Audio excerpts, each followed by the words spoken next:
Radiodifusora Marañón presenta Cuando los hechos hablan. Un espacio que dice la verdad sin temor ni favor. Voz y oído para interpretar el pensamiento de nuestro pueblo. Cuando los hechos hablan, el poder de la radio con el uso de la libertad de expresión profesionalmente aplicada.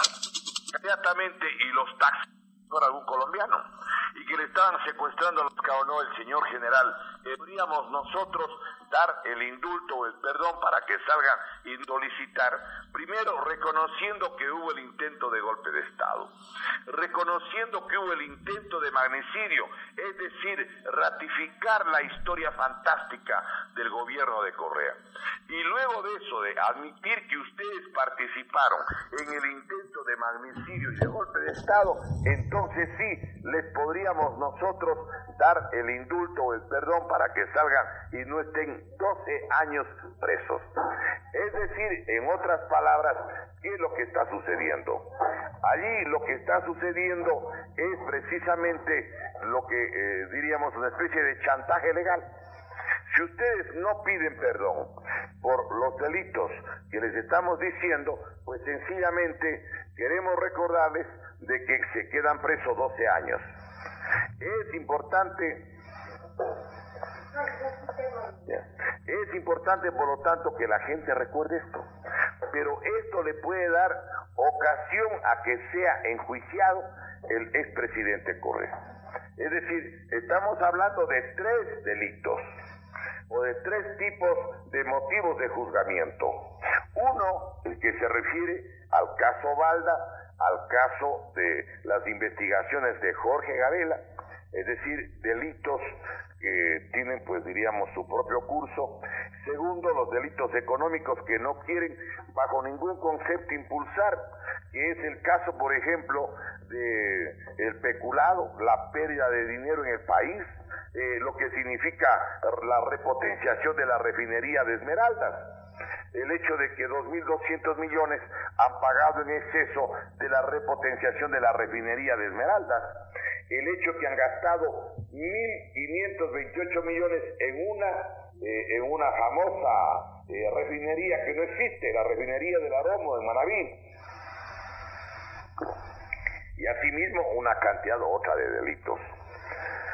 Y el tercer motivo de delito o de juzgamiento es el delito de lesa humanidad, que es atacar un hospital.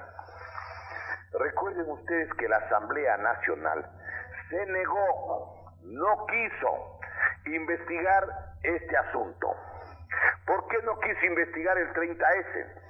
Porque evidentemente le iban a tener que pedir que comparezca o no el señor general Ernesto González y el señor coronel en esa época, luego general, Luis, recordemos pues el coronel Luis Ayala, me parece que el segundo apellido es Ayala.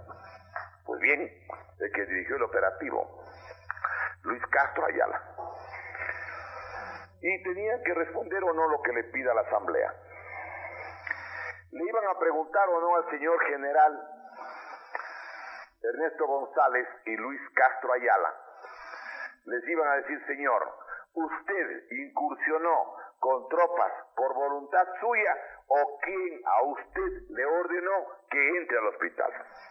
Y eso es motivo de juzgamiento ante la Corte Penal Internacional. Es decir, son delitos que no prescriben. Pero ¿por qué les exigen a los señores oficiales que hagan la solicitud pidiendo de que les perdonen? Porque lo que querían y lo que quieren es tener documentos y decir, miren, aquí está una solicitud del señor fulano de tal, en la que él dice que sí hubo intento de golpe de Estado, que sí hubo el intento de magnicidio y que por eso piden el perdón y les hemos dado el perdón. Mire, aquí están. Estos señores oficiales presos, evidentemente que han tenido el valor, han tenido la gallardía de no doblegarse, de no aceptar el cometimiento de crímenes que no existen además. Yo quiero recordarles lo que pasó el 30S.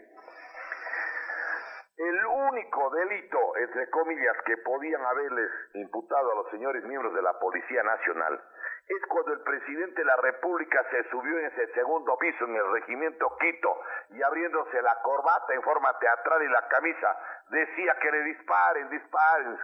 ¿Se acuerdan? Y los señores miembros de la Policía Nacional no le obedecieron, porque donde le obedecían al jefe de ellos tenían que darle un tiro. Incitar al cometimiento de un delito, eso sí es delito también. El delito de incitación al cometimiento de un acto delincuencial le habría significado una prisión que podría haber sido incluso hasta 2 años. Pero como era el presidente de la República y como luego del 30S se cogió la corte con una consulta chimba, recordemos, el día 7 de mayo del 2011, entonces taparon las cosas. Esto es un primer elemento de juicio que quisiéramos nosotros que ustedes reparen. Un primer elemento. Hay un segundo elemento que nosotros quisiéramos que recordemos. Es decir, hagamos relación a hechos que mucha gente no se percata. Miren, yo creo que vale la pena aquí señalar una situación que es real. Todo lo que se ha investigado en el Ecuador, todo lo que se ha investigado ha sido realizado fuera del Ecuador. Los papeles de Panamá, eso no sabía Correa, que le iban un día a reventar en el rostro de la plana mayor del gobierno. Ellos mismos han sido los que tenían la plata en Panamá, la plata en Suiza, como este señor Alex Bravo. La plana mayor del gobierno de Alianza País tenía la plata en los paraísos fiscales. Y resulta que el presidente Correa llama a la consulta para rechazar la presencia del dinero en los paraísos fiscales. Y aparece que empresas en paraísos fiscales tenía desde el propio señor doctor Galo Chiriboga, el fiscal puesto allí por el señor economista Rafael Correa. Y ellos hablando que están en contra de la plata que está en los paraísos. Y resulta que la plana mayor de Alianza País tenía. Y esperemos el tiempo. Ya vamos a ver dónde aparece la plata de los que dirigieron el país durante más de una década. Ya veremos, veremos nomás. ¿Cuál es el caso Balda? Porque eso es lo que de alguna manera nos ayuda a ubicar y a responder la inquietud de Pablito. Miren ustedes. Hay un juicio que se sigue en Bogotá a raíz de que le quieren secuestrar al señor Fernando Balda. Nadie sabía si era ecuatoriano, era chileno, era colombiano, nada. Un grupo de taxistas cae en cuenta que le están secuestrando a un señor. Ellos pensaban que era a lo mejor algún colombiano y que le estaban secuestrando a lo mejor uno de los grupos no regulares de Colombia o una banda delincuencial. Y acontece que los señores taxistas tenían un sistema de comunicación para ayudarse entre ellos, porque también podían secuestrarles a los señores taxistas de Bogotá. Y la policía les sigue inmediatamente y los taxistas también, porque podían suponer que era a lo mejor un compañero de oficio. Y les cogen con las manos en la masa en Bogotá. ¿Dónde cometieron este delito? ¿Cuándo cometieron? ¿Contra quién cometieron? El 13 de agosto del 2012, lunes, a las 9 de la noche, en la carrera 19 con la calle 144, en el norte de Bogotá.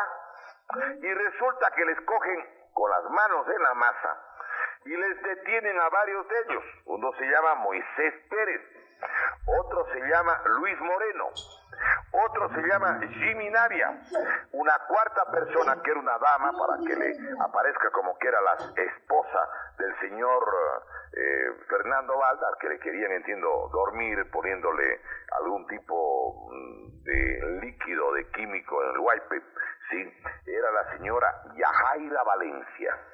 Ellos son los autores materiales del secuestro. Y había otro más, que se llamaba Hernando Usuriaga. Era otro implicado en el secuestro, pero al que le dan un tiro, lo ejecutan, ¿sí? Porque los otros dicen que él, de alguna manera, ha contado quienes nomás eran parte del baile, ¿sí? Esto lo publicó Diario El Universo el domingo 10 de junio del 2018 en la página 3. ¿Cuándo sale la sentencia en Bogotá? Sale la sentencia en el año 2015, hace 3 años. yo me permito preguntarles con todo respeto, ¿creen ustedes, distinguidos compatriotas, que el señor fiscal general, el doctor Galo Chiriboga Zambrano, no sabía de este juicio o lo puso bajo 7 llaves? Pero claro, como estaban en el poder, no pasaba nada. Nadie les podía tomar cuentas, eran dueños de la Administración de Justicia, dueños de la Fiscalía. Salió de la Fiscalía Galo Chiriboga en forma anticipada y entonces entró allí el doctor Carlos Vaca, quien empieza la averiguación en el mes de enero de este año. Entiendo que allí habían algunas peleas entre funcionarios al más alto nivel. ¿Ustedes se acuerdan la conversación que tiene el señor exministro de Gobierno, el doctor Pepe Serrano, o José Serrano, con el señor excontralor, con Carlos Poli? Y dice allí, en el diálogo de los compadritos, como llaman, hablando del fiscal, este tipo puesto a dedo al que le regalaron la fiscalía, está incumpliendo porque se quedó en que nadie iba a enjuiciar a la plana mayor de Alianza País. Y claro, ya ha empezado con el juicio del señor Balda, porque ya llega la información de Colombia, pues. ¿Alguna razón habrá habido? ¿A quién obedecía el señor doctor Carlos Vaca, el ex fiscal? ¿Quién le puso ahí? Correa. Por lo tanto, si él empezó a mover ese juicio, era por sugerencia, se deduce. ¿Por sugerencia de quién? De Correa, pues.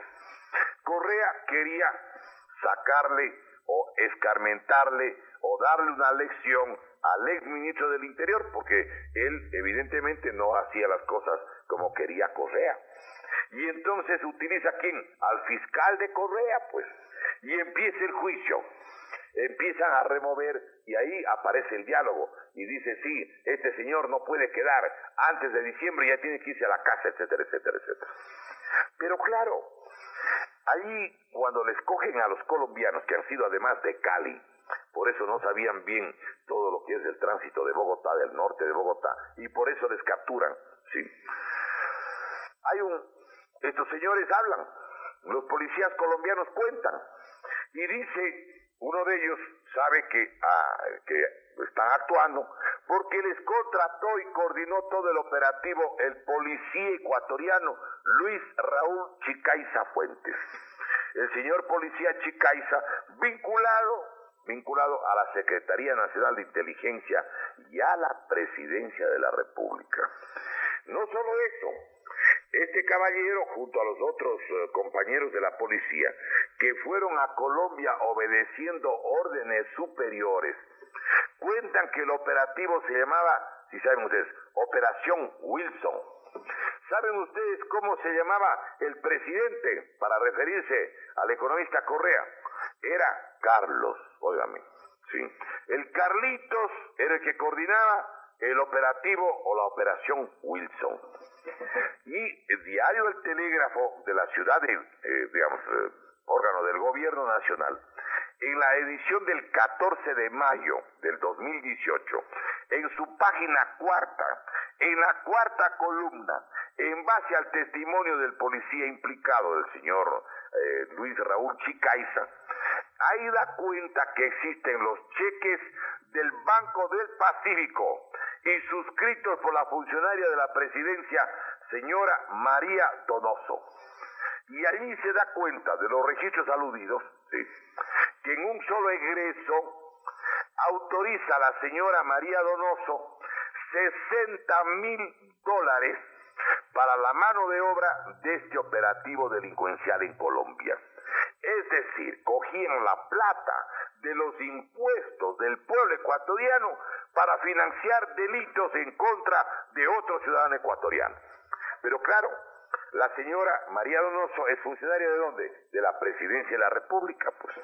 Se supone que ella iba a autorizar o iba a girar ese cheque, ¿por qué? Porque le pidió a su jefe. ¿Quién era el jefe? El economista Correa, pues. Pero ahora el economista Correa otra vez está con una laguna mental él. Está con un vacío, no se acuerda. Le ha cogido el Alzheimer selectivo. ¿Quién es? No me acuerdo, no le conozco. Este señor Romero, que es el jefe de la SENAIN, ¿quién es? No sé, y aparecen los videos en los que él le posesiona al señor ingeniero, doctor, que será Romero, que está escondido en España. Miren ustedes, pero no solamente aparece el cheque de los $60,000 a los que se refiere diario El Telégrafo de las, órganos del gobierno nacional, en la edición del lunes 14 de mayo del 2018, en la página cuarta, en la cuarta columna. No. También aparecen, y está publicado en el editorial del diario El Universo, del sábado 2 de junio del 2018, en la página sexta, que han aparecido 2 cheques más. Uno de gastos especiales de inteligencia por $10,000 y otro de gastos especiales de inteligencia de $11,000. El abogado del señor Fernando Balda calcula que todo lo que gastaron en estos operativos eran la cantidad de alrededor de $200,000. ¿Sí? El pueblo ecuatoriano, ¿sí?, financiaba hasta los delitos de una gavilla de truanes que asolaba el país. Y claro, ahora dice, yo no puedo ir, me han pedido que comparezca en el Ecuador cada 15 días. Yo no puedo irme fuera del Ecuador. Él está viviendo ahora, dice, en Bélgica. Ahora se acuerda que tiene familia, que tiene que estar con la señora, que tiene que estar con la hijita, que bla, bla, bla, bla. Y además, dice este señor, sí, que supuestamente tiene una circunstancia. Él quiere declarar o ir y hablar con la señora cónsul, oigan esto, la señora cónsul, dice, de Ecuador en la ciudad de Bruselas, la capital de Bélgica. Lo que los ecuatorianos, la mayoría, no saben es que la consulesa de Ecuador en Bruselas, Bélgica, es la señora Mariana Pico, la secretaria del propio presidente Rafael Correa desde el año 2008. El personal de la Secretaría de la Presidencia de la República de Correa hasta el 24 de mayo del 2017, ahora son los funcionarios del Servicio Exterior en el Consulado del Ecuador en Bélgica. ¿Para qué le mandaron el personal de la Presidencia de Correa a Bruselas, a Bélgica? Para que desde allí gratis le den despachando, supongo, pues todo lo que quería Correa. Recuerden que Correa pidió incluso de que le den una oficina en el propio Palacio de Gobierno. Entiendo que allí una señora muy bien puesta le había indicado, no señor, ¿qué pasa? Usted ya no es el presidente. Pero claro, al coger la plata, al coger el dinero del pueblo ecuatoriano para secuestrarle al señor Balda, estaban o no cometiendo delito de peculado que regía el antiguo artículo 257 del Código Penal anterior. Allí decía que serán reprimidos con reclusión mayor ordinaria de 8 a 12 años los servidores de los organismos y entidades del sector público que en beneficio propio o de terceros hubiese abusado de dineros públicos o incluso privados, de efectos que los representen, como pueden ser piezas, títulos, documentos, bienes muebles o inmuebles, que tuviesen en su poder en virtud o razón de su cargo. Ya consiste el abuso en desfalco, disposición arbitraria o cualquier otra forma semejante. ¿Sí? Y dice que se entenderá por malversación, dice, la aplicación de fondos a fines distintos de los previstos en el presupuesto respectivo, con fines extraños al servicio público. Y además, aparece la información de la Contraloría que había plata que pusieron en la SENAIN con el objetivo de secuestro. El señor doctor Pablo Celi permitió que esa información saliera. Recuerden. Entonces, el señor policía Chicaiza le ha mandado varias cartas, le ha rogado, le ha suplicado, le ha implorado, le ha dicho, señor, ayúdeme, me están metiendo en un lío en Colombia porque estos señores que contratamos a petición de ustedes hicieron mal el operativo y ahora me van a joder a mí. Pero claro, el joven Júpiter, hecho un Zeus, un dios griego, hizo un desentendido, jamás les atendió. Y entonces, claro, podrían en el Ecuador, con un delito de secuestro, ir muchos años presos también, ¿o no? Claro. Entonces, desesperado, abandonado, el señor abogado, entiendo el doctor de Ochimbo, le sugiere, claro, con toda razón y lógica, vea, colabore de información eficaz para que le den solo la 10ª parte de la pena. ¿Por qué? Porque existe todo documentado, pues. En Colombia están los testimonios de los implicados, de los contratados que habrían recibido entre 15 a 16 mil dólares cada uno para participar en esta operación. Pero yo les hago una pregunta. Si es que todo era legal, si todo era legal, ¿podían o no solicitar, por favor, sí, podían o no solicitar que le envíen a través de los canales regulares al señor Balda? ¿Podían o no? Claro. Podían pedir que, teniendo orden de captura en el Ecuador, le manden al Ecuador. ¿Por qué le secuestraron? Esa es la pregunta.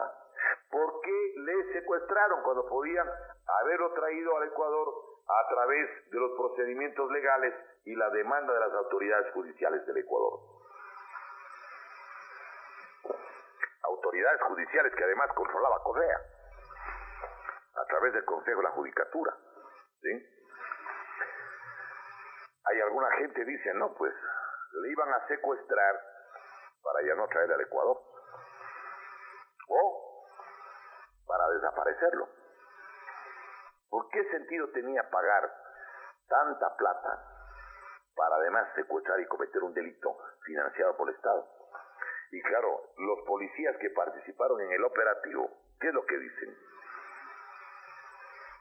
Hemos rogado que nos ayuden, no nos ayudan, nos dejan abandonando luego de los ofrecimientos. Ya no podemos hacer más. Para evitar ir tantos años presos, acojámonos a la colaboración eficaz para que nos den como pena solo la 10ª parte. Y allí aparece además el testimonio del señor Romy Vallejo, que era el brazo derecho de la seguridad de Correa. Y le dicen, señor Romy Vallejo, usted se ha ido a Colombia y usted ha hecho esto y lo otro, ¿sí? Y dice, sí, y le pregunta el fiscal, ¿y quién le ordenó? Y él dice, el presidente de la República, Rafael Correa. Yo no me fui por mí mismo. Me fui para ubicarle al señor Balda porque me mandó el presidente de la República.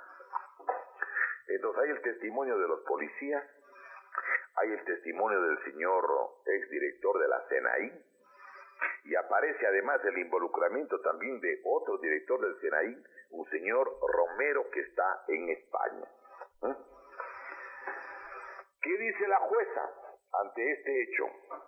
La jueza dice, señor, le vamos a pedir a usted, vamos a darle una medida cautelar para que usted no esté ahí, ¿sí?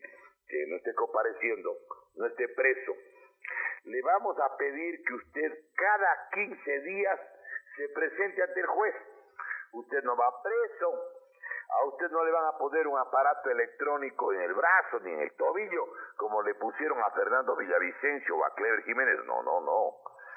Allí quisiéramos explicar, porque ese es el meollo de la pregunta de Pablito. Dice, bueno, sobre las medidas cautelares. En el Código Orgánico Integral Penal, las medidas cautelares están desde el artículo 519. Ahí está la finalidad de las, justamente, de las medidas cautelares. Artículo 519. Si alguien tiene el Código Orgánico Integral Penal, puede acompañarnos en la lectura y verificar que lo que le decimos es absolutamente cierto. A ver, primero, ¿por qué hay medidas cautelares y de protección? El artículo 519 del Código Orgánico Integral Penal habla de la finalidad. Dice que la juzgadora o el juzgador podrá ordenar una o varias medidas cautelares y de protección previstas en este código con el fin de, por ejemplo, proteger los derechos de las víctimas y demás participantes en el proceso penal. Al señor Chicaiza le interesa o no que el presidente Correa asuma sus responsabilidades para que él no se cargue todo el problema. En segundo lugar, garantizar la presencia de la persona procesada en el proceso penal, el cumplimiento de la pena y la reparación integral de ser el caso. Evitar que se destruya o se obstaculice la práctica de pruebas, que desaparezcan elementos de convicción, por ejemplo. Entonces, hay una cuarta finalidad, que es garantizar la reparación integral de las víctimas. Eso en cuanto a la finalidad. ¿Por qué se dan este tipo de medidas cautelares? Donde le piden que cada 15 días el señor expresidente comparezca. Nada más no le piden. Venga acá y diga que está aquí, que no ha huido, que usted quiere defenderse, que usted tiene todo el derecho para conseguir los papeles, los documentos, los testimonios, los testigos, todo lo que usted quiera para que se defienda, señor. No le dicen porque usted ya es culpable, no, defiéndase. Sujétese al debido proceso. Ahora, hay reglas generales de las medidas cautelares y de protección que se llama. Por ejemplo, las medidas cautelares y de protección podrán ordenarse en delitos. En el numeral 2 del artículo 520 dice: en delitos, la juzgadora, o sea, la señora jueza, o el juzgador dispondrá únicamente a solicitud fundamentada de la o el fiscal una o varias medidas cautelares. Y dice en la regla séptima del artículo 520, en caso de incumplimiento de la medida cautelar por parte de la persona procesada, la o el fiscal solicitará su sustitución por otra medida más eficaz. ¿Cuáles son las medidas cautelares? Las modalidades. ¿Sí? Una puede ser la prohibición de ausentarse del país. Señor, usted no puede salir del país porque tiene que cumplir una obligación. ¿Se acuerdan ustedes que había el caso del futbolista Ener Valencia, que vino un día a jugar con la selección nacional, pero tenía una hijita de 3, 4, 5 años, y no le había pagado las pensiones, ¿se acuerdan? Entonces la jueza, como medida cautelar, la mamá de la niña le pidió que el señor futbolista no salga del país. ¿Se acuerdan que le sacaron en una camilla, le sacaron en una ambulancia desde el propio Estadio Olímpico? No podía el señor salir del país y tuvo que ir pagando lo que, claro, le debía por la manutención de la menor. Esa es una medida cautelar. Otra, obligación de presentarse periódicamente ante la o el juzgador que conoce el proceso o ante la autoridad o institución que designen. Puede ser arresto domiciliario. Quédese usted en su casita, señor. Cuarto, pueden ponerle un dispositivo de vigilancia electrónica, es decir, le ponen en la muñeca o en el tobillo.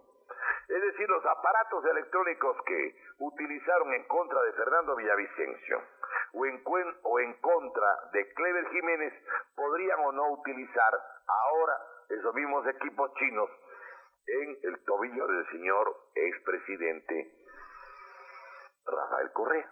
Claro, la jueza podría decir: vea, si quiere no venga cada 15 días, o si quiere venga cada 15 días, pero además utilice el dispositivo de vigilancia electrónica comprado por usted mismo, señor. Usted sabe que debe ser de buena calidad. Podrían ordenar la detención en quinto lugar, la prisión preventiva en sexto lugar. Y óigame lo que dice: la juzgadora o el juzgador, en los casos de los numerales 1, 2 y 3, es decir, en el caso de la obligación de presentarse periódicamente, en el caso del arresto domiciliario, podrá ordenar además el uso del dispositivo de vigilancia electrónica. ¿Qué les parece? El señor presidente dice: no, yo no quiero, no me gusta, no quiero estar en el Ecuador, estoy ocupadísimo en Europa. Claro, no está ocupadísimo cuando tiene que hacer lo que quiere. Él se da la vuelta al mundo. Y claro, el artículo 536 habla de la sustitución de determinado tipo de medidas y dice, si se incumple la medida sustitutiva, como es presentarse cada 15 días, la juzgadora o el juzgador la dejará sin efecto y en el mismo acto ordenará la prisión preventiva del procesado. Hoy a la tarde, a las 2 de la tarde, va a llevarse a cabo la audiencia para ver si el que se ha presentado o no en el Ecuador. Porque el expresidente Correa dice, ya me presenté en Bélgica ante mi exsecretaria. No, señor, no se pase de vivo. La señora jueza le dijo que se presente en el Ecuador. Y usted no ha venido al Ecuador porque tiene miedo que le ordenen la prohibición de salir del Ecuador.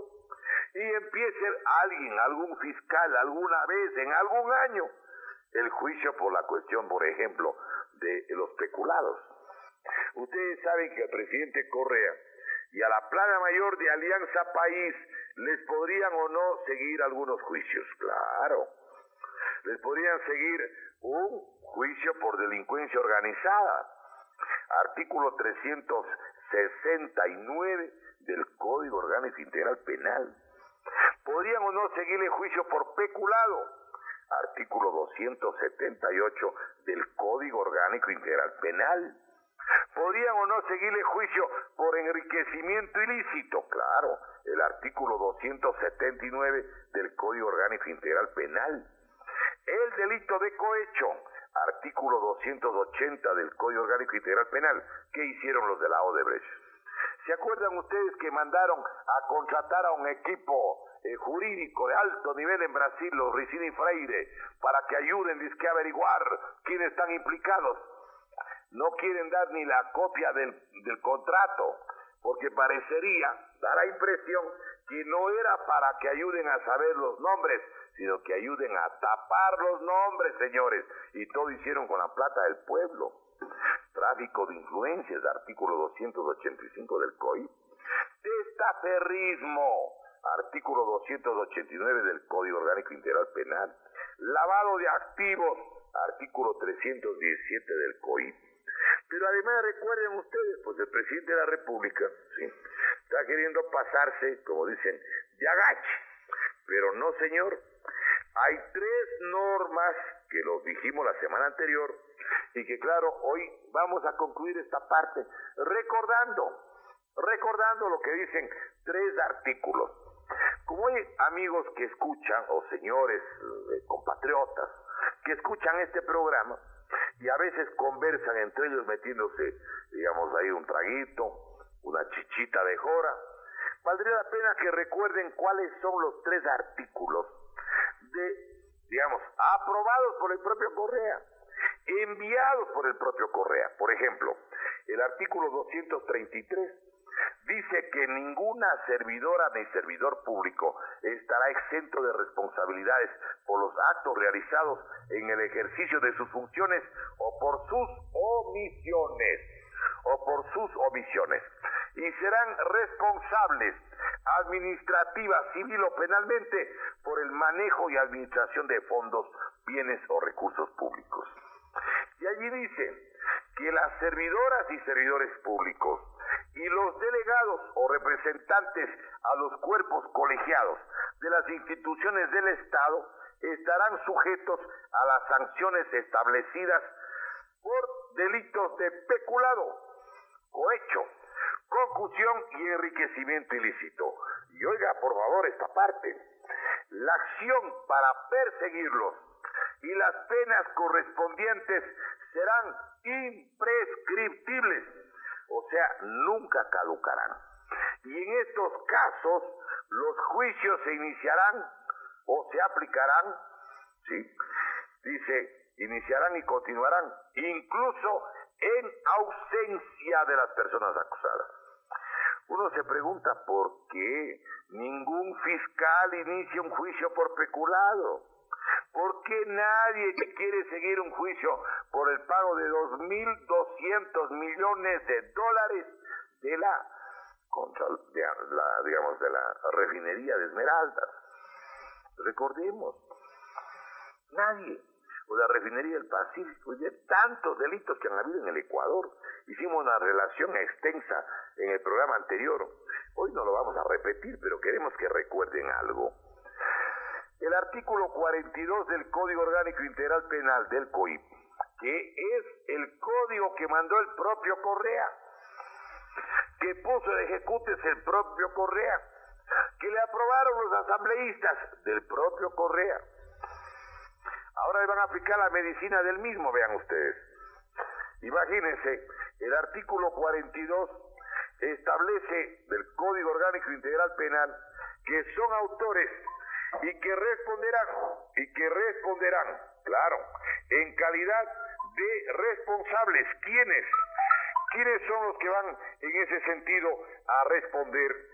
Dice, artículo 42 del Código Orgánico Integral Penal, establece que son autores y que responderán como autoras las personas que incurran en alguna de las siguientes modalidades.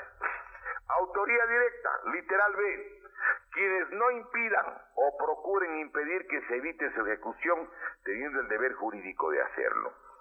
¿Tenía o no obligación jurídica el expresidente Rafael Correa de evitar que se cometan las irregularidades? Pero es mucho más grave que ha propiciado.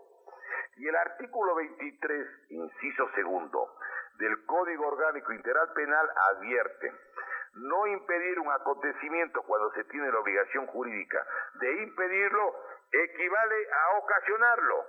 Eso es lo que dice el Código Orgánico Integral Penal, que está vigente desde el 10 de agosto del año 2014. Ese código lo puso el propio señor economista Rafael Correa en consideración de la Asamblea. Los agachados aprobaron, aplastaron el botoncito y él puso el ejecútese. Y ahora él dice, me persiguen. ¿De qué le persiguen, señor? Despiértese. Son sus leyes. Los jueces son los jueces de Correa. Los jueces que puso los concursos del señor Chalk. Los fiscales son los suyos, señor Correa. ¿De qué viene a hablar de que le persiguen? Pero además, él ha cometido otros delitos. Yo quiero recordar algo. Hay un delito que, claro, querían aplicar y aplicaron contra gente humilde del pueblo ecuatoriano. ¿Cuáles son?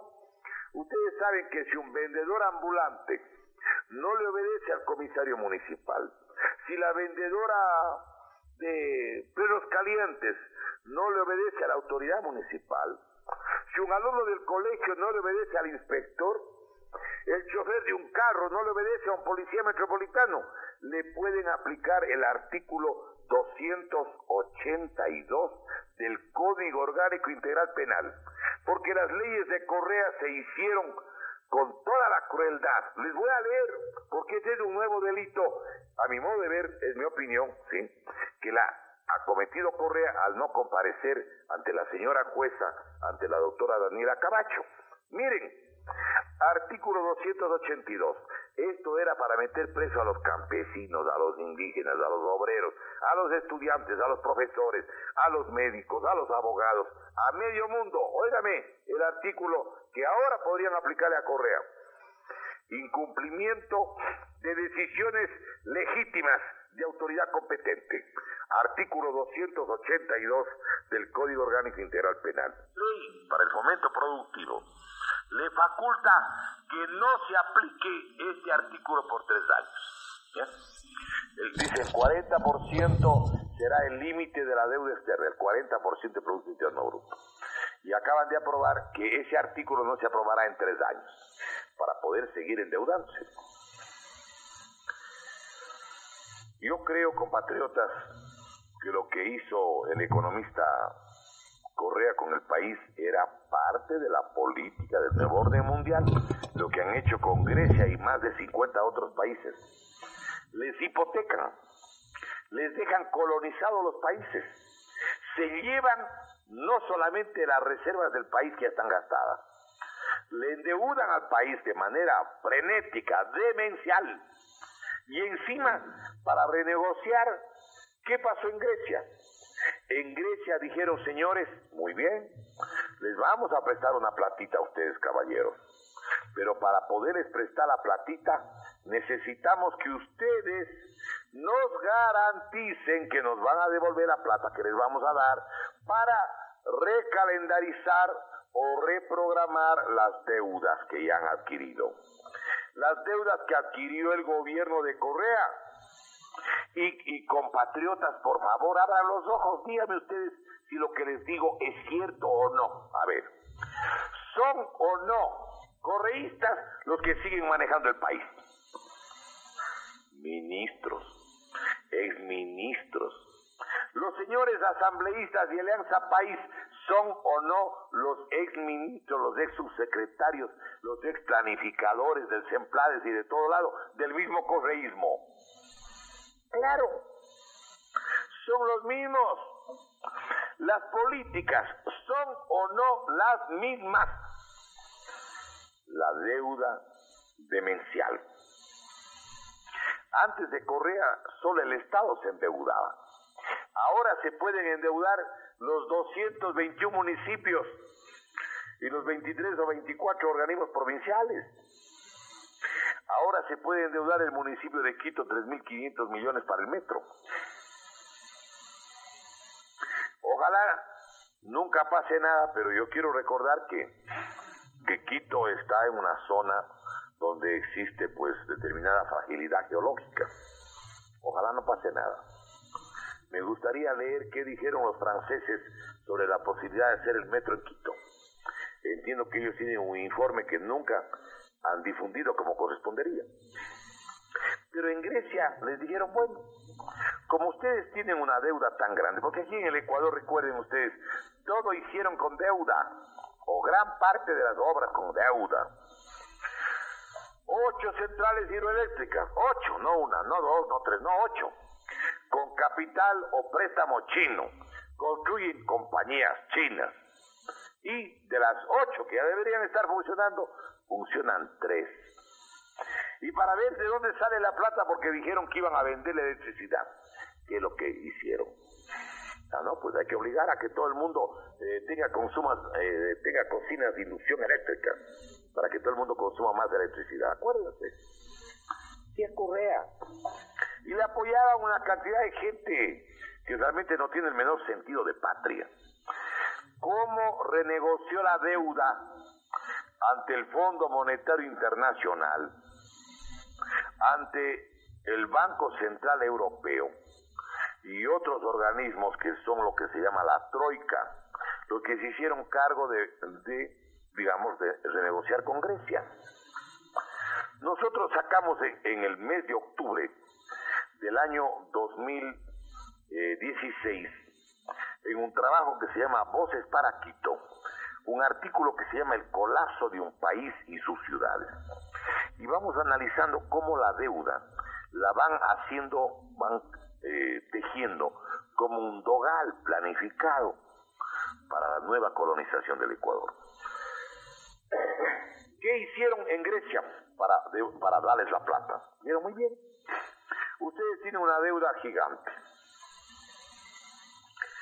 Tienen que dar los bienes de Grecia como garantía de la plata que les vamos a prestar para que ustedes puedan pagarnos a nosotros mismos la deuda trazada de ustedes. Imagínense. ¿Y qué pidieron los acreedores? Sobre todo los banqueros alemanes, franceses, italianos, de la Comunidad Económica Europea, los que habían prestado la plata a Grecia. Primero, el aeropuerto internacional de Atenas y los 37 aeropuertos de Grecia, si se atrasan en el pago, pasan a nuestras manos. El aeropuerto de Atenas está en manos de banqueros alemanes y otros aeropuertos más. El puerto de Pireus y el 100% de las acciones de otros 11 puertos, si ustedes se atrasan, nos tienen que dar. Todos los complejos turísticos estatales y las dársenas para allí ubicar a los yates también nos dan. Las islas del ensueño, los complejos turísticos, los bienes raíces estatales de Grecia también pasan a nuestras manos si ustedes se atrasan en la deuda.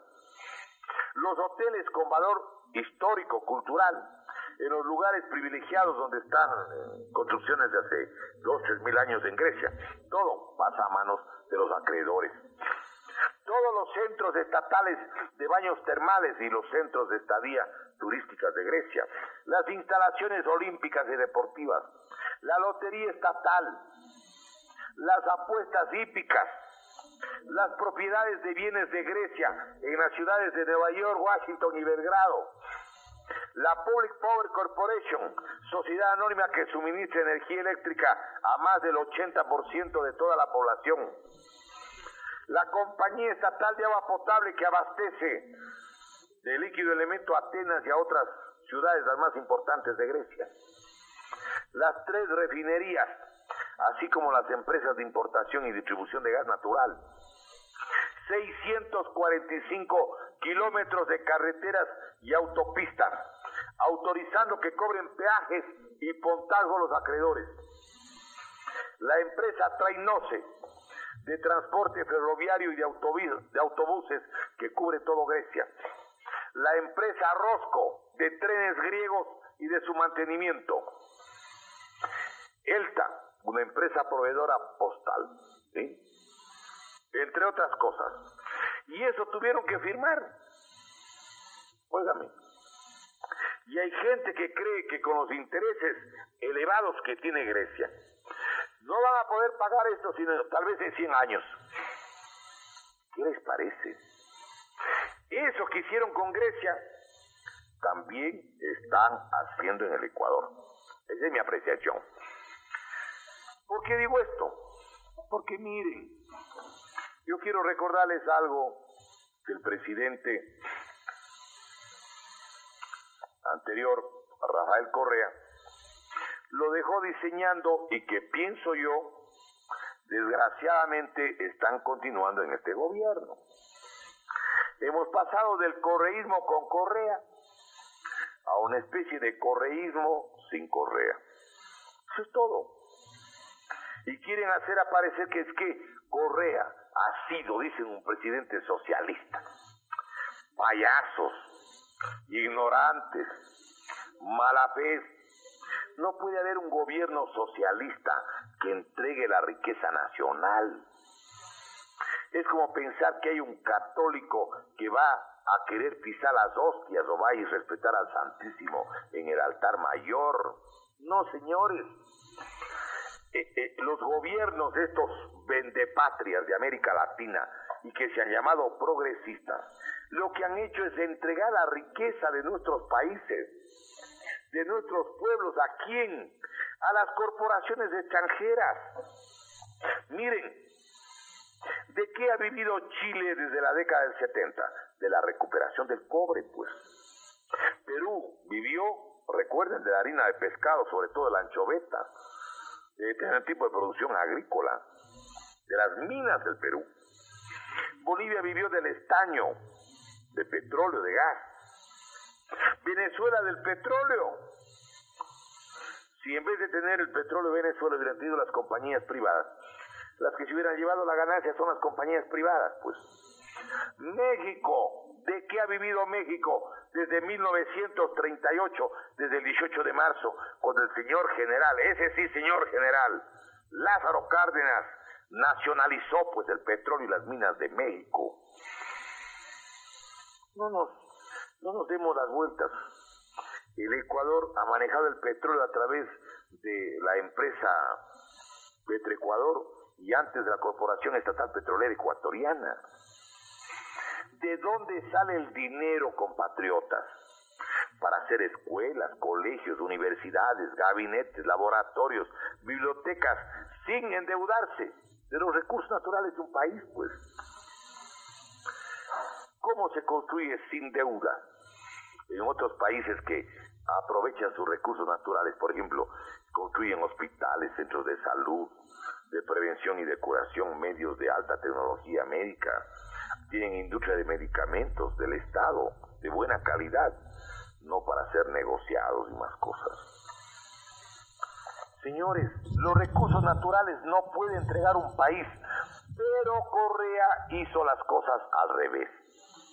Él quiso que todos los recursos naturales del país queden en manos de las compañías extranjeras. ¿Por qué? Porque hay dos maneras de saquear un país. Uno es la guerra como Irak y Afganistán. Y la otra es poner títeres, agentes de las multinacionales y del capital corporativo mundial. Los agentes financieros al servicio de la gran banca mundial en el proceso de globalización. Revisemos América Latina, pues. El presidente Lázaro Cárdenas, general Lázaro Cárdenas del Río, todo el petróleo que estaba en manos de la Standard Oil Company, la Huasteca Oil, la Sinclair Oil, el Águila Oil, todo eso recuperó para México. Y por eso México tenía dinero, incluso hasta para proyectar la cultura mexicana. Acuérdense que antes no había Hollywood, pero en América Latina habían las películas mexicanas. Los cantantes mexicanos eran conocidos en toda América Latina.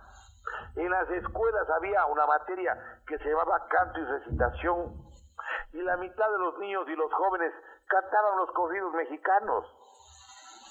¿Han visto ustedes una cantidad de grupos musicales tipo charros con sombrero gigante que hay en el Ecuador? Eso es desde la década del 40, porque es parte de la política de México, de la época del general Lázaro Cárdenas. Una de las razones por las que el pueblo de México le apoya al recién elegido Manuel López Obrador es que él ofrece intentar recuperar la riqueza de México, pues, lo que es lógico. El presidente Allende de Chile, lo hemos señalado algunas veces, llegó al poder en 1970 y recuperó, nacionalizó para Chile el 6 de junio de 1971 todo lo que estaba en manos de la Kennecott Cooper Company, de la Anaconda Company, todo el cobre de Chile, la mina La Escondida, el Teniente, El Salvador, Chuquicamata, lo que era el 70% de las exportaciones de Chile, recuperó Allende para Chile. Y ni el general Augusto Pinochet privatizó, no. El que privatizó, el que entregó, el que concesionó, el que transfirió a manos del capital internacional de las multinacionales, se llama Rafael Correa. Sí, y hay radios en Quito y en Guayaquil y en otras partes que mienten y quieren hacer aparecer que es que ha sido gobierno de izquierda, este gobierno de orientación fascista. Es al revés, señores. Aquí dicen el gobierno del estatismo. No, señores. Este gobierno lo que ha hecho es utilizar el poder del Estado para despojarle al pueblo ecuatoriano de su riqueza.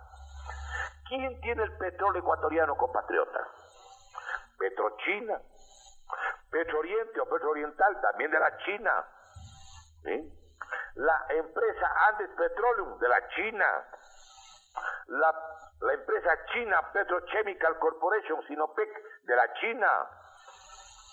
La Chongqing Drilling Engineering Company Limited, CCDC, de la China. La Repsol de España. La Agip Oil de Italia. Los campos Ispingo, Tiputín y Tambococha, el famoso ITT, le entregaron a la compañía china Sinopec.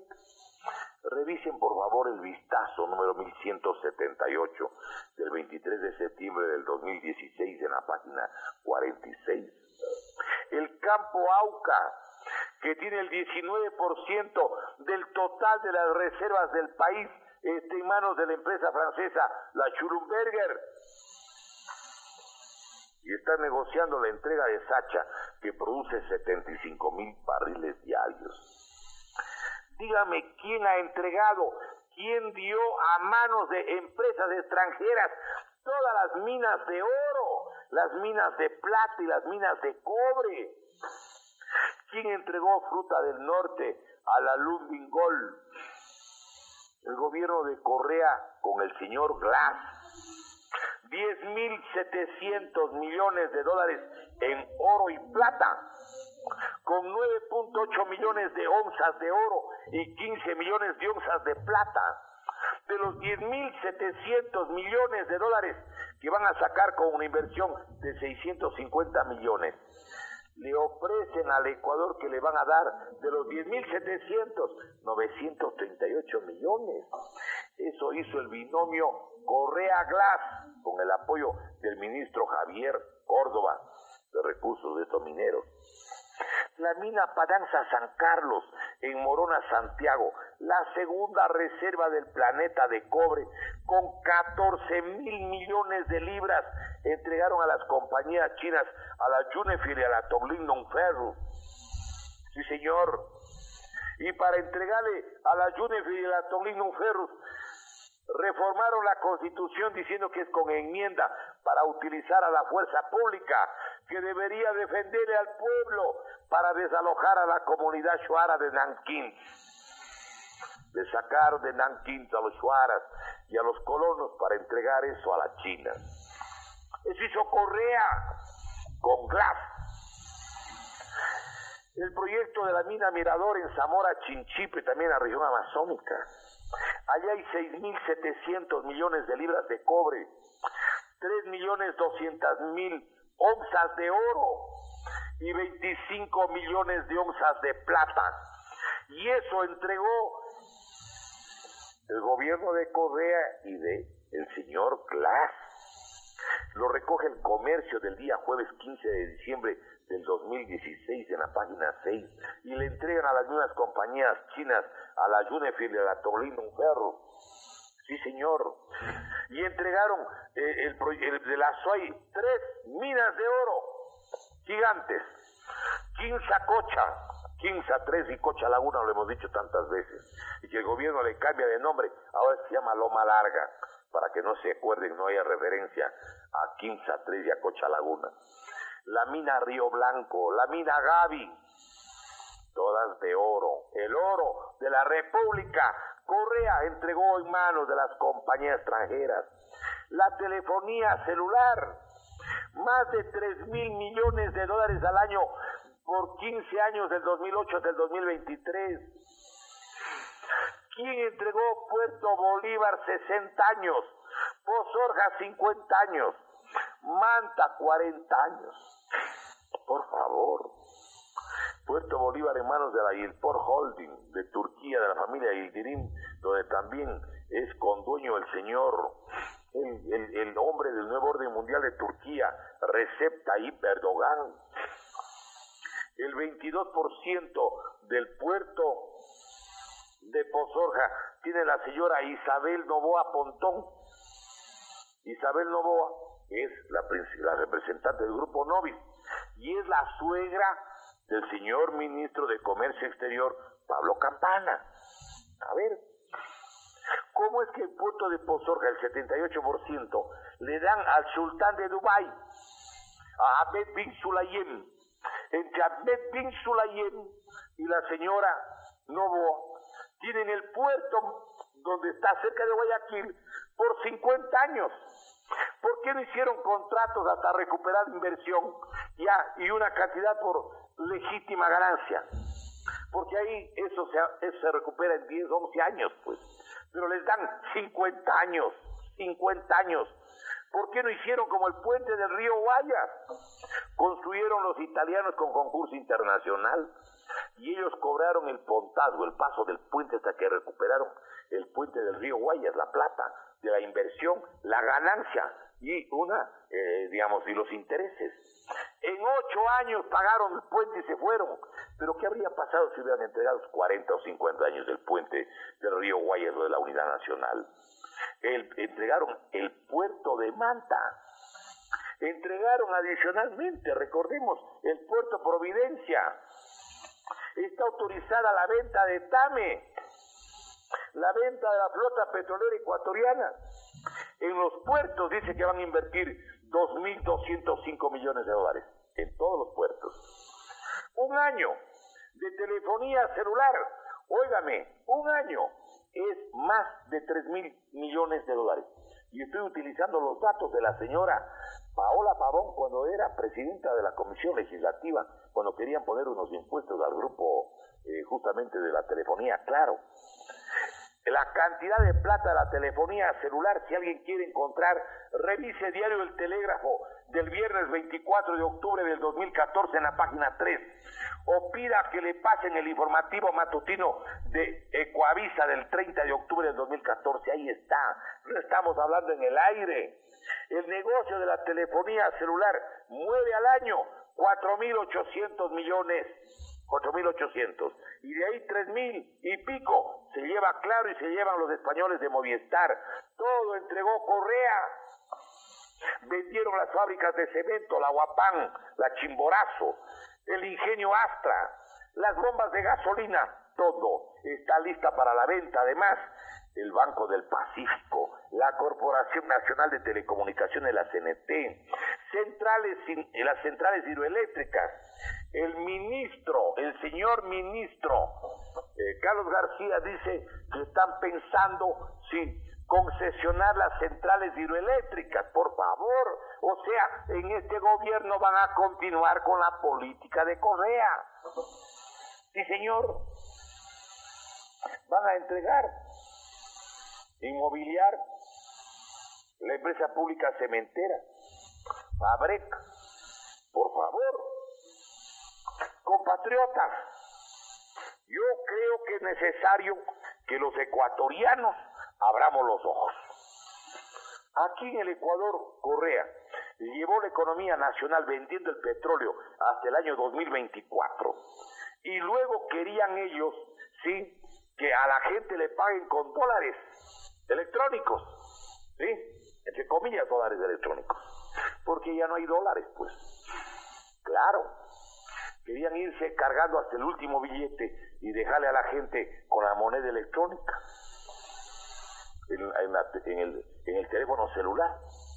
Acuérdense que el señor exministro, señor Carvajal, Miguel Carvajal, en una declaración que le grabaron de forma subrepticia, clandestina, los mismos correístas, decía: señores, no hay plata, el IES está quebrado.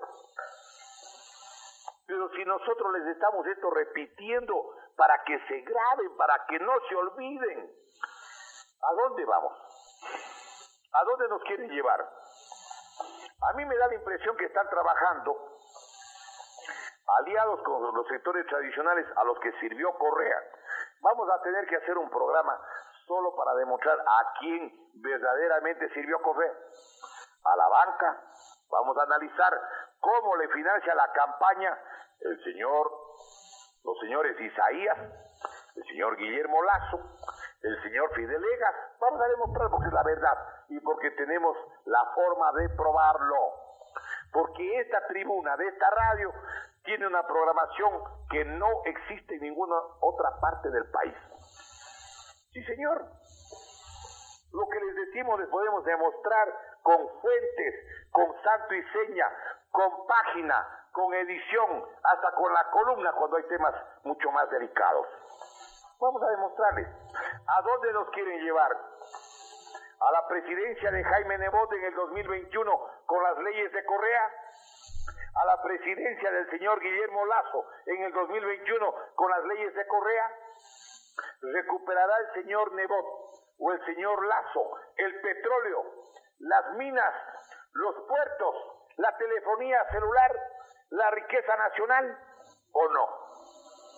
Y hay que preguntar a los señores que un día dijeron que eran de izquierda y que algunos de ellos han sido parte de los comités de Alianza País, porque en eso han convertido sus colectividades políticas. Hay que preguntarles a estos señores. ¿Y qué han hecho? ¿Qué hacen frente al desbarajuste nacional? Por eso es que nosotros decidimos levantar un movimiento, un colectivo, el Ecuador Libre y Eterno. Porque en el año 2021 tiene que haber la propuesta y tiene que haber una organización que plantee recuperar el patrimonio social y nacional de nuestra patria. Tiene que haber una organización que recupere el petróleo, las minas, los puertos, las tierras rurales, que derogue las leyes que están hechas ya para poder llevarse las tierras rurales de costa, sierra, oriente y Galápagos, como es la Ley Orgánica de Tierras Rurales y Territorios Ancestrales. Están pensando que aquí todo el mundo está dormido. o que todo el mundo esté en fila para recibir unas migajas. No, señores, se equivocan profundamente ustedes. Yo les quisiera hacer una pregunta. ¿Qué habría sucedido en el Ecuador si Correa no hubiese tenido el límite de la dolarización? Si hubiera podido imprimir billetes. Y hay gente que dice que Correa debe volver. ¿Para qué quieren que vuelva? Lo hemos dicho alguna vez. Para vender el Pichincha, para vender el Chimborazo, para vender el río Guaya, para vender el río Esmeralda, para vender el Jubones, para vender el Sangay, para vender el Tungurahua, para vender el río Pano. Si ha sido el más grande vendepatria, y lo protegen y lo cuidan y lo amparan y dicen que están en contra de él, pero no recuperan un solo centavo. Compatriotas, abramos los ojos. Preparémonos para recuperar la riqueza nacional. No nos van a abobar, no nos van a seguir engañando. Levantémonos como pueblo, organicémonos para recuperar todo el patrimonio social y nacional. Allí está el dinero para el desarrollo del país. Los recursos naturales son los que le deben al país financiar, sin deuda, sin pagar intereses, porque esa es la plata y ese es del colectivo, los bienes de la República. Nos estaban llevando, y no descarto, que un rato de esos digan, señores, como no hay dólares, ahora vamos a ver si pagamos con una moneda propia. ¿Creen que es imposible? ¿De dónde vamos a pagar, compatriotas, si están endeudándose a un promedio de 1.000 millones al mes? 1.000 millones al mes. Y acaban de resolver en la ley que durante 3 años no rige el artículo 124 del Código Orgánico de Planificación y Finanzas Públicas. No nos quieran engañar. No pretendan seguir embaucando a este pueblo. Yo quiero dejar constancia al concluir este programa una vez más, que estos análisis no sería posible que la gente escuche si no fuera por las convicciones cívicas ejemplares de doña Ligia Wilches. Podemos discrepar 1000 cosas, y es una mujer democrática, de pensamiento plural y republicano, y no ahora, desde el inicio del correísmo y antes, siempre en la defensa de lo que más conviene al pueblo ecuatoriano. Queremos destacar, ¿sí?, la posición de Pablito, la posición de la doctora Sandrita, porque permiten que, aunque sea una voz que clame en el desierto, pero se analice la realidad de nuestra patria. Que los engañadores y los saqueadores sepan que no es que nos hacen tontos a todos. No, señores. Mucha gente cae en cuenta. Pero aquí se intenta sistematizar, dar de la manera más didáctica la información para que el pueblo tome conciencia. Y por eso hay que agradecer, porque existen espíritus verdaderamente comprometidos con el periodismo y la verdad, con el afecto, con la patria, como doña Ligia, Pablito y la doctora Sandrita, que queremos destacar. Nosotros seguiremos trabajando en nuestro empeño y repetiremos como siempre que la patria ni se vende ni se rinde, que la patria con el alma se defiende y que lucharemos para que este Ecuador sea libre y eterno. No lo podrán destruir, no lo podrán destruir mientras haya un solo ecuatoriano que quiera a su patria como a su madre. Nadie podrá vencernos, sobreviviremos y podríamos repetir lo que decía, recordemos el famoso Tupac Amaru, José Gabriel Condorcanqui, cuando le descuartizaban en la plaza central del Cusco con corceles el 18 de mayo de 1781. Este dirigente indígena gritó cuando lo descuartizaban: volveré, seremos millones. Sí, señores, seremos millones, porque este pueblo tendrá conciencia cada vez más gracias a programas que como este desarrollan y buscan el avance de la conciencia nacional, y que como el relámpago alumbra la noche, perfila las montañas y los bosques y no ocupa lugar. Si no hay ninguna pregunta, pues Pablito, le agradecemos mucho a doña Alicia, a usted y a la doctora Sandrita y a los colaboradores de la radio por la oportunidad que nos han brindado en esta mañana. Entiendo que se reprisará el sábado, pero Dios mediante seguiremos en el análisis la próxima semana. Muy amable, muy buenos días.